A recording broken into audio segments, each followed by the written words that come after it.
ഇന്ത്യയിൽ നിന്ന് 40,000-ഓളം ഇന്ത്യക്കാർ ഇതുവരെ ഹജ്ജിനെത്തി. കേരളത്തിൽ നിന്നുള്ള ഹജ്ജ് വിമാന സർവീസ് നാളെ ആരംഭിക്കും. സ്വകാര്യ ഗ്രൂപ്പുകളിലെ തീർത്ഥാടകരിൽ കൂടുതലും ജിദ്ദയിലാണ് എത്തുന്നത്. കേരളത്തിൽ നിന്ന് സ്വകാര്യ ഗ്രൂപ്പുകൾ വഴി ആയിരക്കണക്കിന് തീർത്ഥാടകർ ഇതിനകം ഹജ്ജിനെത്തി. ഇതിൽ ഭൂരിഭാഗം തീർത്ഥാടകരും ജിദ്ദ വിമാനത്താവളത്തിലാണ് ഇറങ്ങിയത്. ഇവർ ജിദ്ദയിൽ നിന്ന് റോഡ് മാർഗം മക്കയിലേക്ക് പോകുന്നു. വിമാനത്താവളത്തിലെ മികച്ച സൌകര്യങ്ങൾ മൂലം പെട്ടെന്ന് തന്നെ നടപടിക്രമങ്ങൾ പൂർത്തിയാക്കി പുറത്തിറങ്ങാൻ സാധിക്കുന്നുണ്ടെന്ന് തീർത്ഥാടകർ പറഞ്ഞു.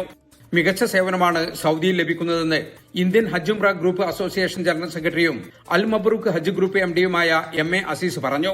വളരെ റാഹത്തായിട്ടാണ് ഈ തവണ വരാൻ കഴിഞ്ഞത്. കോഴിക്കോട് എയർപോർട്ടിൽ നിന്ന് വളരെ സുഖമായി വരുന്നു. കൃത്യസമയത്ത് തന്നെ ഫ്ലൈറ്റ് വന്നു.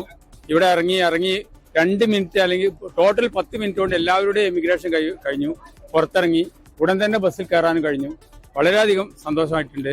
ഇത്രയും എളുപ്പം കഴിഞ്ഞ 10-30 വർഷക്കാലമായിട്ട് ഇത്രയും എളുപ്പത്തിൽ എയർപോർട്ടിൽ നിന്ന് രക്ഷപ്പെട്ടത് ആദ്യമായിട്ടാണ്. മെയ് 12 മക്കയിൽ നിന്ന് മദീനയിലേക്ക് പോകുന്ന സ്വകാര്യ ഗ്രൂപ്പുകളിലെ തീർത്ഥാടകർ 8 ദിവസത്തെ മദീന സന്ദർശനം കഴിഞ്ഞ് ഹജ്ജിനു മുമ്പായി മക്കയിൽ തിരിച്ചെത്തും. അതേസമയം കേരളത്തിൽ നിന്നും സംസ്ഥാന ഹജ്ജ് കമ്മിറ്റി വഴിയുള്ള തീർത്ഥാടകർ നാളെ മുതൽ സൌദിയിലെത്തും. കൊച്ചിയിൽ നിന്ന് പുറപ്പെടുന്ന ഫ്ലൈനാസ് വിമാനം നാളെ വൈകുന്നേരം 5:30 ജിദ്ദയിലെത്തും. 430ഓളം തീർത്ഥാടകരാണ് ആദ്യ സംഘത്തിലുണ്ടാവുക.